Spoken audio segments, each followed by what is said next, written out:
कोई नहीं जाता। पति पत्नी का विवाह होता है तो कभी पति पहले जाता है, कभी पत्नी पहले जाती है। अगर हम विचार करें कि एक साथ जीवन भर हम रहते हैं तो ये हमारी भूल है। जीवन का सार यही है कि भगवान का भजन, वही साथ जाएगा। पता नहीं चलता कब व्यक्ति का जीवन पूर्ण हो जाए। अभी कल ही किसी से मिलकर आए थे और शाम को मिलकर जैसे घर नहीं पहुंचे, शाम को फोन आ गया कि अब वो जिस व्यक्ति से हम मिलकर आए थे वो नहीं रहे। मृत्यु का कोई ठिकाना नहीं, दबे पाओ। बोले मृत्यु से पहले जो अपने जीवन का उद्धार कर ले वही वास्तविकता में योग्य व्यक्ति है। इसलिए मां मोह का त्याग करो और पिताजी की तरह आप भी भगवान की भक्ति में लीन हो जाओ। अच्छा, कपिल भगवान के ज्ञान देने से मां को इस बात का बोध हुआ कि जीवन का वास्तविक कर्तव्य। तो कभी कभार हम कहते हैं जीवन की वास्तविकता ज्ञान हमें कहां से प्राप्त हो, कहां से मिलेगा। तो कभी कभार हमें हमारी संतान से ही ज्ञान मिल जाए। ज्ञान कहीं से भी प्राप्त हो सकता है, उसकी कोई आयु नहीं, कोई भी दे सकता है। कभी कभार किसी व्यक्ति को कुछ भी ज्ञान ना हो, अबोध हो, वो भी कोई ना कोई ऐसे ज्ञान की बात हमें बता देता है, ऐसा ज्ञान का उपहार हमें देता है कि शायद जीवन में जिसको हम कभी प्राप्त ना कर सकें। तो ज्ञान के लिए आयु निश्चित नहीं है, कोई भी दे सकता है कहीं से। और कभी कभार व्यक्ति की सारी अवस्था ढल जाती है और फिर भी वो शायद हमें ऐसा कोई ज्ञान ना दे सके जो हमारे जीवन के लिए उपयोगी है। और कभी कभार 5 वर्ष का बच्चा भी ऐसे ज्ञान की बात करता है कि जीवन का उद्धार हो जाता है। जैसे भक्त ध्रुव 5 वर्ष के ही तो थे। 5 वर्ष के होने के बाद जो उनके पिता नहीं कर पाए उत्तानपाद, वो भक्त ध्रुव ने कर दिया। तो आयु और ज्ञान का कोई आपस में बंधन नहीं, कभी भी ज्ञान हो सकता है। और आयु कितनी भी हो और ज्ञान नहीं होता। तो भगवान के कहने से भगवान के भजन में लीन हो गई। तो व्यक्ति का यही कर्तव्य है, जब हमारा परिवार कुशल हो जाए, संतान अपने कदमों पर खड़ी हो जाए, योग्य हो जाए, तो माता पिता का कर्तव्य है फिर वो परिवार के प्रति मोह त्याग कर आत्म कल्याण के विषय में सोचे कि अब मेरा कल्याण कैसे होगा। जो मेरे ऊपर ऋण था वो मैंने पितृ ऋण भी चुका दिया, अब स्वयं का आत्म कल्याण करना है, स्वयं की मुक्ति प्राप्त करनी है। तो वो भगवान के भजन से ही संभव है। हर व्यक्ति का यही कर्तव्य है जीवन में। लेकिन माया इतनी प्रबल है कि जब परिवार में सब कुशल मंगल हो जाता है तो भी परिवार छूटता नहीं। परिवार मत छोड़े, परिवार में रहकर भजन करें तो माला को उठाया नहीं जाता, घुमाया नहीं जाता, हरि नाम मुख से निकाला नहीं जाता, उसमें भी कष्ट। तो जीवन का यही सार।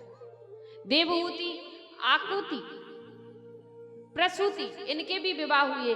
आकुति को नर नारायण का जोड़ा प्राप्त हुआ, प्रसूति का विवाह हुआ। इन्हीं की माता सती का प्रागट्य हुआ। 2 पुत्र हैं, उत्तानपाद और प्रियव्रत। राजा उत्तानपाद जिनकी 2 पत्नियां हैं, एक का नाम है सुरुचि और एक का नाम है सुनीति। सुरुचि कहते हैं मन को और सुनीति कहते हैं बुद्धि को।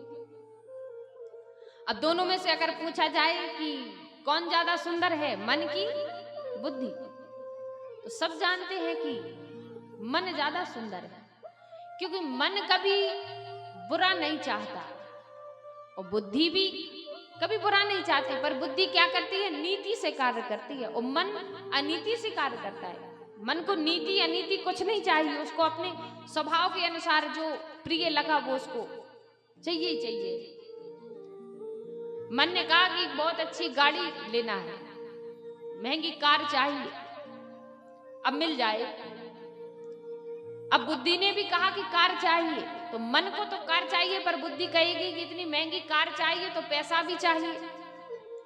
और पैसा कहां से आएगा, उसके लिए कमाना पड़ेगा। अब देखो विचार एक ही है, पर बुद्धि से जब विचार किया तो कितना निष्कर्ष निकल के आया कि महंगी कार चाहिए तो पहले पैसा कमाना पड़ेगा, मेहनत करनी पड़ेगी, तब कार खरीद सकेंगे। पर मन ने कहा कि भैया हमको तो कार चाहिए बस, मन ने निष्कर्ष नहीं निकाला। तो मन क्या है, सुंदर है, मन को बस चाहिए, उसको तुरंत स्वीकार कर लेना है। पर बुद्धि क्या करती है, तर्क वितर्क। तो बुद्धि का नाम है सुनीति, जो सुंदर नीति पर चले, और सुरुचि जो सुंदर रुचि पर चले। तो सुंदर रुचियां सबके हृदय में है, और सुंदर नीति पर चलना कठिन है। तो राजा उत्तानपाद की 2 पत्नियां सुरुचि और सुनीति। अब दोनों पत्नियों से विवाह के उपरांत एक एक पुत्र प्राप्त हुआ। जाये उत्तानपादस्य सुनीति सुरुचिस्तयो, सुरुचि प्रेयसी पत्युर नेत्रा यतसो ध्रुवा। सुनीति को ध्रुव नामक बालक की प्राप्ति हुई और सुरुचि को उत्तम नामक बालक की प्राप्ति हुई।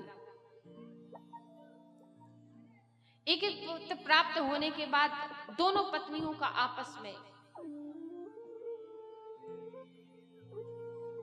संयोग बस मन नहीं मिला, मन मुटाव रहा, आपस में विचार नहीं मिले, एक दूसरे को स्वीकार न करे। तो परिणाम क्या निकला कि छोटी पत्नी सुरुचि को उत्तानपाद अत्यधिक प्रेम करें। तो छोटी पत्नी ने कहा कि अगर आप हमसे प्रेम करते हो तो बड़ी पत्नी को महल से बाहर निकाल दो।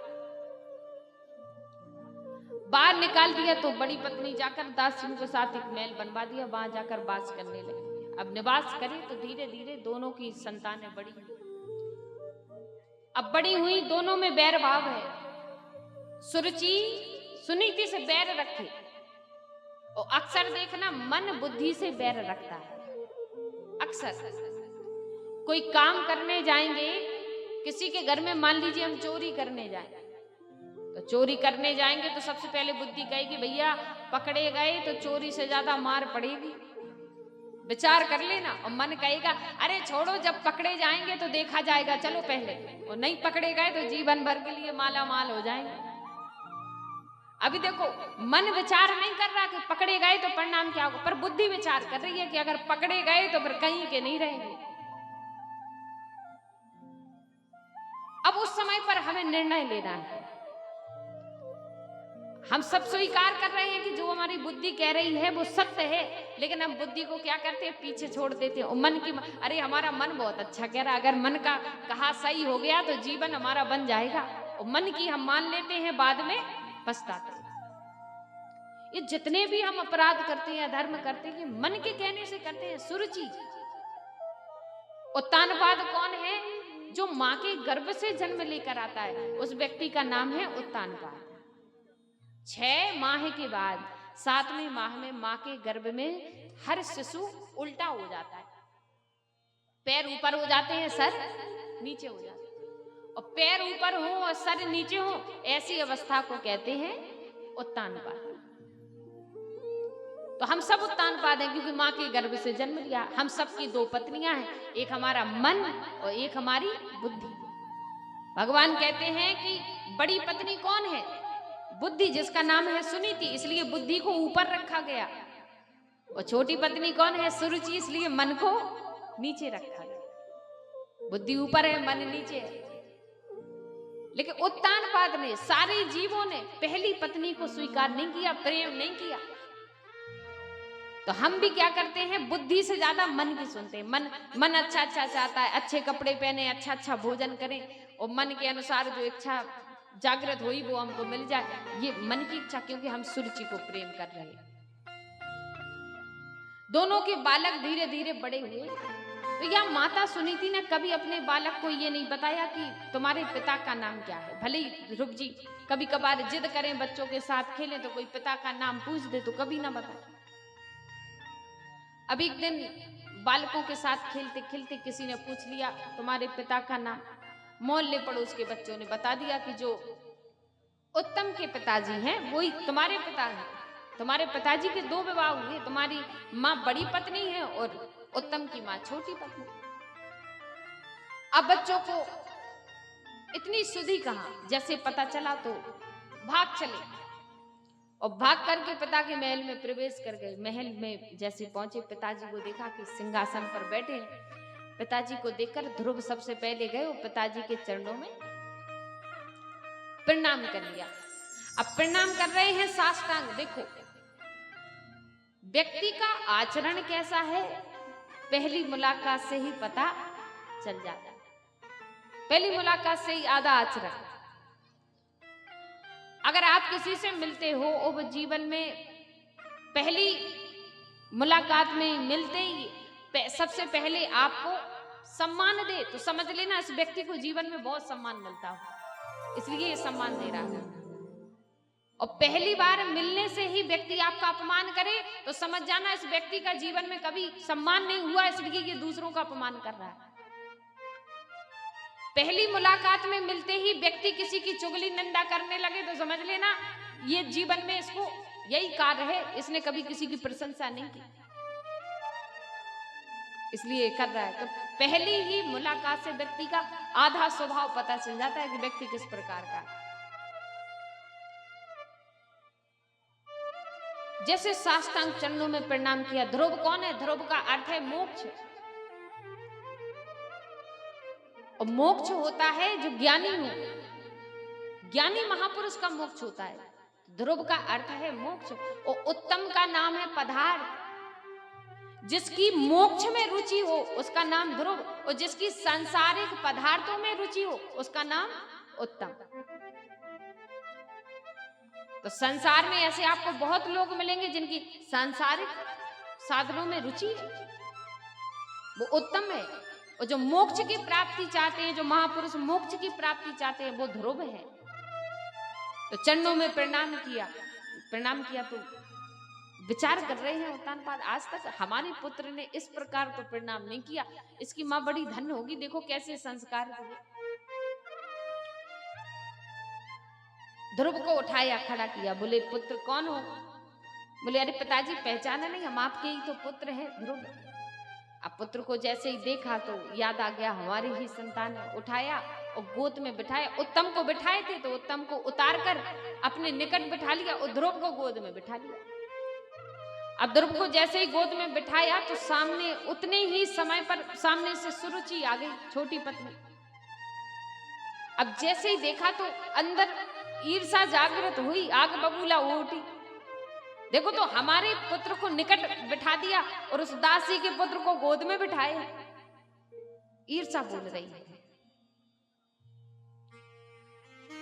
ईर्षा के कारण बड़ी वेग से गई और ध्रुव जी का हाथ पकड़ा और गोद से नीचे उतार दिया। बोली यहां कैसे आना हुआ, क्यों आए हो, क्या कारण है? कमा पिताजी की गोद में बैठने आए थे, प्रेम चाहते थे इसलिए आए हैं। बहुत दिनों से इच्छा थी कि पिता की गोद में बैठे और पिताजी भी हमको प्रेम करें, क्योंकि जीवन में वो व्यक्ति बड़ा भाग्यशाली है जिसके ऊपर पिता का हाथ हो, पिता का सहारा हो। अभी आप ये समझ लेना कि जिस व्यक्ति के जीवन में पिता होता है उसके जीवन के आधे से ज्यादा संकट पिता अपने ऊपर सह लेता है। पुत्र तक संकट नहीं आएगा जब तक उसके पिता का जीवन है। और जिस घर में जिस बालक के, जिस संतान के पिता नहीं होते, वो जानते हैं जीवन में आने वाले संकटों को अकेले झेलना कितनी बड़ी बात है।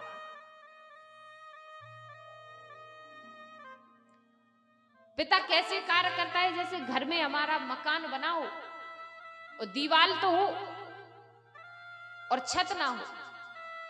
पिता मनुष्य के जीवन में छत का कार्य करता है। जैसे छत के बिन मकान का कोई अस्तित्व नहीं है, ऐसे ही पिता के बिन ये हमारा मकान तो है, शरीर तो है, पर इसका कोई अस्तित्व नहीं। जीवन में हमारे कितने भी संकट आए, पर अगर पिता है तो व्यक्ति कभी घबराता नहीं, कभी भयभीत नहीं होता, क्योंकि कोई तो है सामना करने वाला, सहारा देने वाला। तो हम पिता का सुख प्राप्त करने आए थे। क्या इच्छा है? बोले पिताजी की गोद में बैठना है। बोले नहीं बैठ सकते। बोले क्यों? अगर पिता की गोद में बैठना है तो तुम्हें हमारा पुत्र बनना पड़ेगा, तुम दासी के पुत्र हो। तो ध्रुव जी ने कहा दासी के पुत्र हैं, मेरी माँ दासी कैसे हुई? जिस प्रकार आपका विवाह पिताजी से हुआ है उसी प्रकार मेरी माँ का विवाह भी पिताजी से हुआ, तो दोनों एक समान हुए, तो मैं दासी का पुत्र कैसे हो गया? तो सुरुचि ने कहा देखो तुम दासी के पुत्र इसलिए हुए क्योंकि तुम्हारे पिताजी हमसे ज्यादा प्रेम करते हैं, और जिससे ज्यादा प्रेम हो वो रानी, और जिससे प्रेम ना हो वो दासी। और अगर तुम्हें अपने पिताजी की गोद में बैठना है तो भगवान की तपस्या करो, और तपस्या करना हो भगवान से कहना कि माता सुरुचि की हमें संतान बनाओ, उनके गर्भ से हमें जन्म दो, तब जाकर के पिता की गोद में बैठ पाओगे। जैसे ये बात सुनी तो माता सुनीति के संस्कार थे, कुछ नहीं बोली, चल दिए उधर से। और माता सुनीति के पास पहुंची, रोते रोते पहुंच गए, आंसू बह रहे हैं, माता सुनीति ने आंसू पहुंचे। बोली पुत्र क्यों रो रहे हो? बोले आज छोटी माँ ने हमसे कहा कि पिताजी की गोद में बैठना है तो भगवान की तपस्या करनी है, तब जाकर पिता की गोद में बैठ पाओगे। माता सुनीति ने मुस्कुराते हुए अपने पुत्र से कहा देखो किसी के पुत्र को कोई ऐसी बात बोल दे तो उसकी माँ चुप बैठेगी क्या? पुत्र का हाथ पकड़ेगी, वो लड़ने झगड़ा करने जाएगी पहले तो कि बोला कैसे। लेकिन सुनीति कहीं नहीं है, मुस्कुरा रही है और कह रही है अपने पुत्र से जो शिक्षा हमने तुम्हें नहीं दी वो तुम्हारी छोटी माँ ने दे दी। बोले संसार में मांगने से तो भिक्षा भी नहीं मिलती पुत्र, तुम पिता की गोद मांग रहे हो। इस संसार में आज तक किसी ने किसी को कुछ भी नहीं दिया, अगर कुछ देता है कुछ पाने की चाह रखता है तब कुछ देगा। अगर विचार करो कि मुफ्त में संसार में कुछ मिलता हो तो कुछ भी नहीं मिलता। किसी को सम्मान दोगे तो वो तुम्हें सम्मान देगा, किसी को अपमान करोगे तो वो भी तुम्हें अपमानित करेगा, किसी को प्रेम दोगे तो वो तुम्हें प्रेम देगा, किसी से ईर्ष्या रखोगे तो वो भी तुमसे ईर्ष्या। तो इस संसार में बिन लिए दिए तो कुछ होता ही नहीं, यहाँ जब कुछ दोगे तब कुछ मिलेगा। मात्र संसार में परम ब्रह्म ऐसे हैं जो बिन दिए सब कुछ देते हैं। तुम्हारी माँ ने तो तुमको ऐसा बड़ा उपहार दिया जो मैं कभी नहीं दे पाई। इसलिए पुत्र जाओ जाकर अकामा सर्व कामोवा मोक्ष कामो दारदी, अकाम होकर भगवान की भक्ति करो। उस भक्ति के स्वरूप में जब तुम अकाम विकार रहित होकर निष्काम होकर भगवान की भक्ति करोगे तो तुम्हें सब कुछ मिल जाएगा। क्योंकि इस संसार में कोई किसी को नहीं देता, सारे संसार को देने वाले तो भगवान हैं। जाओ जाकर के भगवान का भजन करो, क्योंकि यही समय है जो कुछ देना है भगवान को दे डालो, संसार को क्या देना। तो माँ के कहने से ध्रुव जी चल दिए भगवान के भजन के लिए। और देखो ध्रुव जी जब जा रहे हैं तो 5 वर्ष की आयु है। उनकी माँ कह रही है कि अगर कुछ देना ही है तो भगवान को दो, संसार को देने में कोई लाभ नहीं। ध्रुव की भक्ति को श्रेष्ठ क्यों बताया गया, उसका कारण है कि ध्रुव जी ने जो कुछ भी दिया, जो कुछ भी उनके पास उनका सौंदर्य था, ऐश्वर्य था, जो भी उनकी भक्ति थी, सब भगवान को दे दिया। अपना बचपन भगवान को दे दिया, युवापन भगवान को दे दिया, सब कुछ भगवान को सौंप डाला। हम भी भगवान को देते हैं। हम भगवान को क्या देते हैं? गरीबी देते हैं, बेसहारापन देते हैं। जब गरीब हो जाएं तो भगवान के पास जाएं, भगवान हम बहुत निर्धन हैं, हम बहुत परेशान हैं, कुछ मदद कर दो। जब संसार में ना तो जेब में पैसा रहेगा, ना चेहरे पर चमक रहेगी, ना शरीर में बल रहेगा, तब कहेंगे राम जी हम तुम्हारे हैं, हमको स्वीकार करो। जब जेब में पैसा था, चेहरे पर चमक थी, शरीर में बल था, तो हम संसार में खुश रहे। अब संसार ने जब हमको ठुकरा दिया, क्योंकि ना तो अब शरीर में बल है, ना तो जेब में पैसा है, ना तो कोई पद है, अब संसार के काम के नहीं रहे, तो बोले अब भगवान के काम के। बोले अगर शरीर की चमक देना है, जेब का धन देना है, तो भगवान को दो, संसार को क्या देना। बोले ध्रुव की भक्ति इसीलिए श्रेष्ठ है कि ध्रुव ने अपना सारा शरीर का बल, शरीर का ऐश्वर्य, सब कुछ रस भगवान को दे डाला। हमने अपना रस दिया संसार को और शरीर दिया भगवान को, सारी रुचि सारा रस भगवान को दे डाला। और जो कुछ भी बचा उसमें से निकल कर आया, पूरा रस निकल जाने के बाद जो छिलका बचा ना शरीर में, वो भगवान को दिया है। और रस संसार को, बोले भगवान को देना है तो शरीर का रस दो, छिलके नहीं। बोले अब कदम नहीं चल रहे, हाथ नहीं चल रहे, बोले तब भगवान के हो जाएंगे। तो ध्रुव की भक्ति इसलिए श्रेष्ठ है क्योंकि ध्रुव जी ने अपने जीवन का सारा रस भगवान को दे दिया। 5 वर्ष की आयु में जा रहे हैं, वन में जाकर भगवान को ढूंढ रहे हैं, खोज रहे हैं, क्योंकि माँ ने कहा था कण कण में भगवान है, नारायण की भक्ति करो। खोजते खोजते भ्रमण करते हुए जा रहे हैं, मार्ग में नारद जी मिल गए। भगवान का ही स्वरूप गुरु है, मार्गदर्शन कर दिया। जाओ जाकर यमुना किनारे बैठकर भगवान का ध्यान करना, क्योंकि भगवान वहां सरल हैं, सहज हैं। प्रत्येक कण कण में भगवान का वास है। वृंदावन में भगवान का वास है, ब्रज में भगवान का वास है। किस प्रकार से वास है? कहीं भगवान बांसुरी स्वरूप में है, कहीं भगवान बालक के स्वरूप में है, कहीं माखन मिश्री खा रहे, कहीं भगवान लीला कर रहे, कहीं भगवान गाय चरा रहे, कहीं पर्वत के स्वरूप में। हर कण कण में भगवान है। कहीं माखन की ध्वनि में भगवान है। बोले तो वृंदावन में जाओ, वहां तो कन्हैया लीलाएं कर रहा है। हर कण में वहां भगवान सरल है, सहज स्वरूप लेकर प्रकट होंगे। इसलिए तुम वृंदावन की भूमि में जाओ। यमुना किनारे बैठकर ध्रुव जी ने तपस्या की। अब देखो तपस्या करना आरंभ कर रहे हैं। 5 महीने तक तपस्या की। जैसे जैसे महीने गुजरे तपस्या और कठिन होती जाए, जटिल होती जाए। 1 महीने में ध्रुव जी ने पहले भोजन का पान किया, फलाहार करके ओम नमो भगवते वासुदेवाय मंत्र का जप करते जाए। अब जप करें तो पहले महीने में कुछ नहीं हुआ। अब विचार किया इस प्रकार तो भगवान मिलेंगे नहीं, अब हम क्या करें?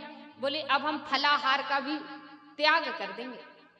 दूसरे महीने में फलाहार का भी त्याग कर दिया, सूखे पत्तों का पान कर, जल का पान कर तपस्या करने लगे।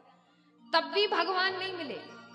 तो तीसरे महीने में जल का भी त्याग कर दिया, सूखे पत्तों का भी त्याग कर दिया। बस ओम नमो भगवते वासुदेवाय मंत्र का जप करें। तो कोई यहाँ आप किसी की भी तपस्या के बारे में सुनना कि उन्होंने तपस्या की तो जैसे 2 दिन 4 दिन 5 दिन होते हैं, तो धीरे धीरे करके तपस्या बढ़ती जाती है, कम नहीं होती। और हमारे जीवन में क्या होता है, शुरू में जब आरंभ में हम मंदिर जाएंगे तो 2 दिन तो बड़े जोश में, तीसरे दिन जोश कम हो जाता है, चौथे दिन जोश और कम, और 5वें दिन तो पूरा ही कम। भगवान की भक्ति में आपकी लगन बढ़नी चाहिए, कम नहीं होनी चाहिए। ध्रुव जी की बढ़ती गई, कम नहीं हुई। और हमारी क्या होती है, कम होती जाती है। हम में और भक्त में यही अंतर है। भक्त की भक्ति कभी कम नहीं होनी चाहिए, बढ़ती जाना चाहिए। तो ध्रुव जी की बढ़ती गई। 5वां महीना आया, यहाँ तक सांस लेना भी बंद कर दिया। और 5वें महीने में भी भगवान की भक्ति करी तो भगवान नारायण प्रसन्न हुए। उनका सिंहासन हिलने लगा, सारे देवता परेशान कि किसी को वायु प्राप्त ना हो उनके तपस्या के प्रभाव। तब भगवान से सबने प्रार्थना की और यहाँ भगवान नारायण ध्रुव जी को दर्शन देने आए। जैसा स्वरूप उन्होंने हृदय में अपने विराजमान किया था, उसी स्वरूप में दर्शन दे रहे हैं कि ये हमको पहचान ले। इसलिए कहते हैं कि भगवान बड़े सरल हैं, जो जिस स्वरूप में उनको भजता है, उनका ध्यान करता है, वो उसी स्वरूप में आकर उनके सामने प्रकट हो जाते हैं। क्योंकि भगवान प्रेम का स्वरूप है। भगवान श्री कृष्ण ब्रजमंडल में इसलिए श्री कृष्ण और राधा के स्वरूप में प्रकट हुए। राधा कोई स्त्री नहीं है, साक्षात भगवान ही राधा रानी है। भगवान की जो कृपा है, भगवान का जो स्वरूप है, वो राधा रानी के स्वरूप में वहां प्रकट हुआ। तो यहाँ ध्रुव जी को अपना दर्शन दे रहे हैं, वो ही स्वरूप दिखा रहे हैं जो उनको प्रिय है, जो वो अपनी अंतर मन की आंखों से देख रहे हैं। सामने भगवान प्रकट हुए। अब ध्रुव जी को भगवान के सामने कुछ बोलना ना आए, तो यहाँ ध्रुव जी को भगवान ने अपना शंख स्पर्श कराया तो ध्रुव जी अत्यंत ज्ञानी हो गए, भगवान की स्तुति करने लगे, जय जयकार करने लगे। बोलिए बांके बिहारी लाल की जय हो, सांवरिया सेठ की जय हो, श्रीमद् भागवत महापुराण की जय हो। भगवान से मांगा कि भगवान ने कहा कि क्या चाहिए ध्रुव। अब ध्रुव जी का विचार बदल गया। ध्रुव जी ने कहा प्रभु अब कुछ नहीं चाहिए, आपका दर्शन हो गया तो अब क्या प्राप्त करने को रहा, सब कुछ मिल गया, क्या मांगे। भगवान से बढ़कर जीवन में तो कुछ होता ही नहीं, जब आपका दर्शन ही मिल गया तो अब क्या चाहिए, कुछ भी नहीं। कहा नहीं नहीं कुछ तो मांग लो। ध्रुव जी ने कुछ नहीं मांगा। भगवान ने कह दिया ठीक है, जो हमसे कुछ नहीं मांगता हम उसको सब कुछ देते हैं। भगवान ने 36,000 वर्ष का राज्य प्रदान किया और ध्रुव पद प्रदान किया। तो कहा भगवान से जो कुछ नहीं मांगता उसको भगवान सब देते हैं। दुनिया से क्या मांगोगे कि दुनिया हमको कुछ दे भी नहीं पाएगी। मांगना है तो भगवान से मांगो, दुनिया से मत मांगो। दुनिया से मांगोगे तो उपहास मिलेगा, उपहार नहीं। और भगवान से मांगोगे तो कृपा मिलेगी। इसलिए एक बड़ा सुंदर भाव है छोटा सा, उसको सभी लोग गुनगुनाएंगे भाव के साथ। उसके बाद फिर आगे भगवान की कथा की ओर प्रवेश, क्योंकि भगवान के जन्म तक प्राकट्य तक जाना है।